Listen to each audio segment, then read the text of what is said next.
How's it going, YouTube? Happy Monday. Welcome to the start of another week. We've only got just a little ways to go before Thanksgiving, and well, the end of the year is coming. Along with it, according to an article I read this morning before I got rolling, we've got a rocky road ahead of us to finish out the year 2023, which is not fun, but such is life. Anyway, the article I read this morning was on Fox News, and it was a couple of different trucking companies talking about the recession in the trucking industry, and how it doesn't matter how big your company is or how long you've been in business. The contention they were making, the point they were making, is that no matter who you are, how big you are, or how good you are, everyone is basically eating a crap sandwich in some capacity out here. And, you know, for the most part, I would tend to agree with that sentiment.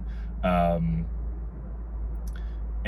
the reason they're talking about this, because if you're new to trucking, or new to trucking YouTube, or whatever the case may be, or you're just not as experienced as you'd like to be, and I would say I qualify for that point. I'm not as experienced as I would like to be. I've only got a little over 4 years on the road here, and of those 4 years, I've got just under 3 years as an owner-operator, both a truck-only owner-operator and now more recently truck and trailer owner-operator. Well, I guess you could say power-only owner-operator, and then now, you know, full rig. But anyway, I lost train of thought. Where'd it go? It'll come back to me eventually. Anyway, the general point that these guys were making is that the contention they were making is that the pandemic drove really good freight rates, along with the trade war 2017, 2018. Then we had the pandemic in end of 19, officially in 20, and then in through 21. And that really drove a lot of spending as people were stocking up. You know, goods were moving. A lot of e-commerce was, you know, going gangbusters. All that kind of stuff was happening. So rates were pretty good. But then at the end of the second half of 2021, probably getting close to the holidays, 2021, that we had, it was okay if I remember correctly, but that's when things started to begin their slide downward. And then in early 22, fuel went way up, and rates did not come up with it. Rates, you know, it was one of those things where, let me see if I can do this properly. It was one of those situations where freight rates went down as fuel was going up, and as a result, things were not great. And then because of the supply chain issues that affected the truck market in terms of the new and used availability, because parts weren't available, because the pandemic hit different supply chains and different assembly factories at different points, the mega carriers, who have been a major driver of pushing good used trucks into the market, were not getting their orders filled as fast, because Freightliner, Kenworth, Peterbilt, Volvo, all those guys, they could not keep up with the demand for their new truck orders. So there were fewer new trucks available for the megas to absorb and induct into their fleet, and either expand their fleets or replace their oldest units, meaning their highest mileage units. So trucks that would otherwise be replaced and sold out of the fleet at around the 400,000 mile mark, those trucks had to stay in the fleets longer, maybe up to 450 or 500,000 miles, because there weren't enough new units coming through in order to make that happen. So as a result, the price of used trucks that were already available, because of scarcity issues, that went way up, to the point where this truck, as I mentioned several videos in the past, and I bought this truck for $66,500 at a PACCAR Financial location, and this same truck 1 year later was, I think, would have been worth $90,000, and I think a year and a half later it would have been $120,000. Like, it was almost to the point where it was a new truck value, but it was a used truck, because things were just that scarce. Also, because trucking cannot ever shut down. It always has to keep operating, because there's no other way for goods to move at this level.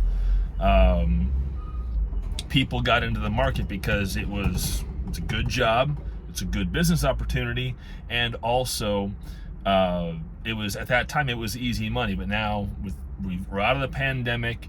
You know, we've had economic downturn, recession, whatever you want to call it, any way you slice it. We've got massive inflation, shortages of goods. People are not spending like they were during 2020 and 2021. As a result, there's not enough freight to cover the amount of drivers that are available for that freight, which is why rates out of certain areas like New York, New Jersey, Pennsylvania, Florida, I think even California, because there's a lot of truckers on the coasts, the coastal rates coming into the country are nowhere near as good as they are from the middle of the country out, because I'm still seeing relatively okay rates.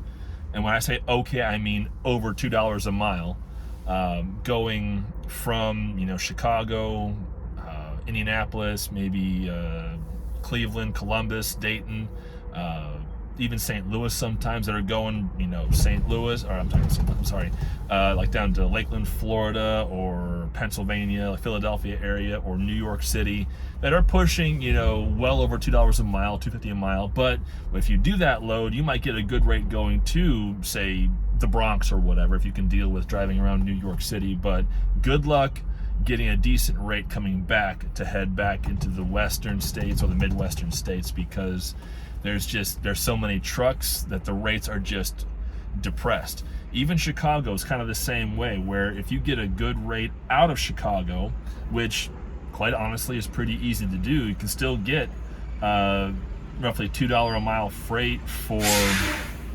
500 to, you know, well over 800 miles one way. You can still get pretty decent rates out of Chicago, but going direct to Chicago, that can occasionally be sub 2, right at 2, or even way worse than that, because again, Chicago is a major market. There's a lot of truckers that want to get back there because they base there.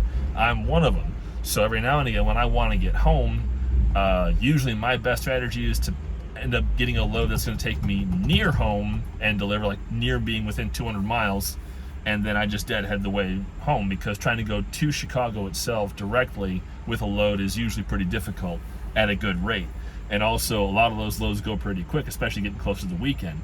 So these guys talking about how folks are dogfighting for loads, that I would say that's true, especially for certain freight markets, because there are certain freight markets that are just tough. I mean, Atlanta, Georgia, it's easy to get there.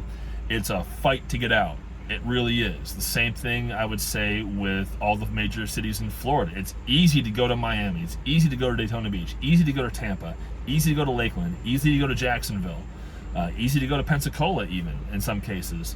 But getting out of those areas with a good load, where you don't have to deadhead too much, that's where the struggle is. That's where the fight is, at least in my experience as an individual owner-operator. Some of you guys out there might be having different experiences because you're working different load boards, different brokers, whatever, different customers. You know, you've got your own system, and, you know, things are different for you in some way. And I hope they're different for you in a good way.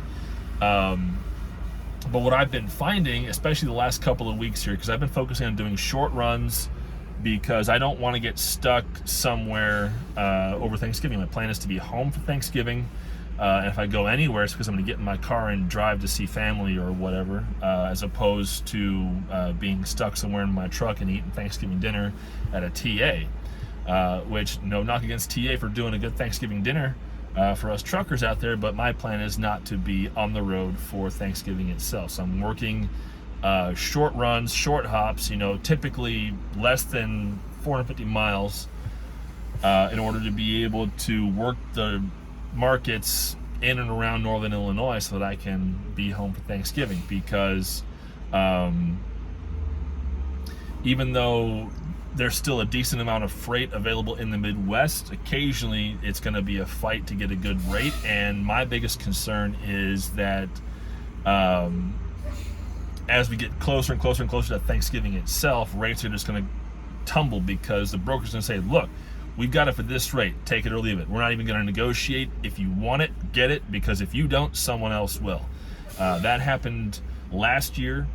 a little bit. And I think it happened the year before last as well, because the year before last I was still driving for GP Transco and I was being dispatched, and my dispatcher told me, look, this is what we've got for this week. They are not negotiating, they're putting it out there. Either we get this load or we don't. Maybe we get lucky, maybe we don't, but this is right here, right now. Do you want it or not?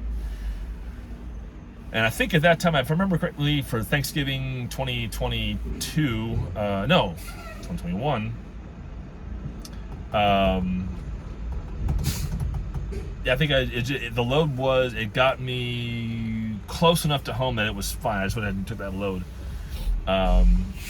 And last year, I actually was on the road for Thanksgiving because of my family and I. We had Thanksgiving early because there was a family health issue at that time, and there was a lot of speculation that there would be some need to travel to visit a relative who was in the hospital at that point. So we had Thanksgiving early, and then just to improve flexibility for my folks, and then I was on the road for Thanksgiving itself, which was kind of nice because I ended up in Jacksonville, Florida that weekend, and was able to go to the Jaguars game, and that was a lot of fun.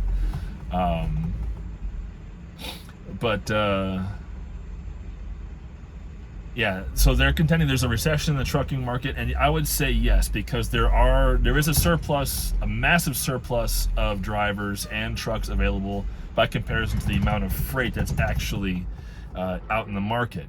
And as I've been saying in previous videos, unfortunately, for the trucking market to correct itself, a lot of trucks are going to have to come off the road. A lot of drivers have to come off the road and essentially give up their spot in the market so that those of us who are going to do our very best to survive will have a chance. And unfortunately, because there was something similar contended in FreightWave's article from a few weeks ago, the likelihood of a correction in the trucking market happening soon enough for rates to climb back up into a more sustainable level for everyone, it's not likely. FreightWaves, according to the data they were looking at and how they were presenting things in their article, they're contending that the trucking market won't really correct or right size itself, depending on how you want to use your terminology, whether it's correct or right size, whatever. The trucking market will not correct until sometime in early to mid 2025, which means that through 2024 it's going to be another fight to try to stay in business. And unfortunately for the folks who got into the market or got into the owner-operator game when trucking prices were the highest in late 2021 and through 2022, those are the folks who are going to have the hardest time staying in business and making it go, because their operating margins are so razor thin that they probably are in a completely unsustainable situation. They just aren't going to last, which is really unfortunate, but that's the way it is. For me, I feel incredibly fortunate because even though I am definitely one of those owner-operators who does occasionally struggle, especially because I keep having maintenance issues in this truck because, well, it's getting to that point in its life cycle where stuff is just wearing out. It's gonna be a struggle for me, but the advantage that I have right now is that one way or another, this truck that I'm sitting in right now will be completely paid off in January 2024. Either I'm gonna pay it off all the way before the end of 2023, which is a nice goal to have, or I'm gonna make the final payment in January 2024. So I've only got 2 months to go, 2 payments to go before this truck is done, and I own it completely outright. And at that point, it's completely just an equity asset as opposed to something I have a lien on. So when I reach that point, when this truck is paid off, that's going to significantly improve my operating margin on a monthly basis, because one major bill will be gone, which is going to be a huge advantage for me, especially if rates don't pick up out of the holidays when, because the holidays, we're going to have a big slump in the freight market. It's probably going to be down under $2 a mile for the most of the holiday season this year. Even in the good markets, it's going to be probably a pretty tough fight, especially if, if certain things don't happen where, the economy wants to turn around or stuff wants to improve. So it's going to be a fight.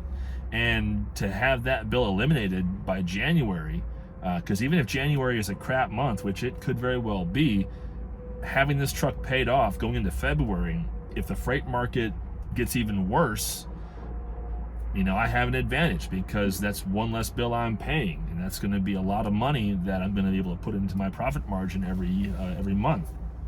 Use that either to maintain this truck or start building up my savings so that I can replace this truck at some point in the middle of the next year. Because my strategy at this point is, first I need to get the DPF filter media replaced in this truck at some point before the end of this year. That's my goal. That's going to be an expensive job, but I'm putting aside money to get that done because it's going to be about a $4,000 to $5,000 job. And then after that point, it's going to be, all right, get the truck paid off, just keep doing the little maintenance jobs that need to be done, make sure it operates. And then the question becomes, do I run this truck until 800,000 miles, which I'll hit probably around this time next year? Or do I try to trade in when it's still in the mid 700s and there's more equity in it, there's more value in it? That's going to be a real question, because this truck, I think, is the way it's operating, the way it kind of feels. I am definitely entering a window where an overhaul would not be out of the question. I wouldn't say it needs to be overhauled, but I'm sure if I took it into mechanic and they drove it or whatever and really analyzed the truck, they would say, yeah, you need to be looking at an overhaul at some point within the next 200,000 miles or whatever. Which, that's not a bad project to take on, because if I was going to keep this truck well past the 1,000,000 mile mark, if I was just going to, this is the devil I know, I'm going to just put the money in this truck and just keep it going, an overhaul makes good sense. On the other hand, the way things are going in terms of how environmental considerations are happening with trucks and EPA regulations are tightening and efficiency ratings are getting, more stringent for certain states, especially California. If I ever do want to operate in California, it really would behoove me to consider upgrading to a newer truck that has a newer EPA system on it. However, if I don't want to operate in California, there's always the caveat where there are several states in the contiguous 48 that have copycat laws in place that are mimicking California requirements. One is Virginia, another I think is North Carolina. And those two states have decent freight markets sometimes, and if it becomes harder to operate in those two states, I've lost 3 states I can work in because this truck may not meet EPA requirements because of California's absolute insanity with wanting to control the nation from Sacramento, which is extremely unfortunate. But that's a question for 2024. Right now in 2023, the goals are simple. Pay this truck off, take care of the DPF, survive the holidays, and just stay in business, because things are really working out okay. They're not great, but they're not terrible. And if there's any other owner operators in a situation very close to mine, just be encouraged, because if you can get through this rough period and come out on the back end, you're going to be okay for the long haul. You can do this for 25, 35, 45 years as long as you keep passing your physicals. Don't be discouraged, because we've got some really rough times that we're in the midst of, and possibly even more rough times coming down the way here. It's not a fun time, but somehow, some way, we're all still going to be able to be out here making some money. It's just a matter of got to go find it sometimes. And there's a lot of good information out there on how to find it. I'm not maybe a great source, but I'm just sharing my experiences here, and I appreciate you guys watching. But with the forecast being that it's going to be rough all the way into 2025, just going to have to keep grinding, work the system to the best of our abilities, keep our expenses in check as best as possible, make good financial decisions, and then just keep moving forward. That's all we can do. Anyway, YouTube, thank you so much for watching. I do appreciate it, and I will see you down the road.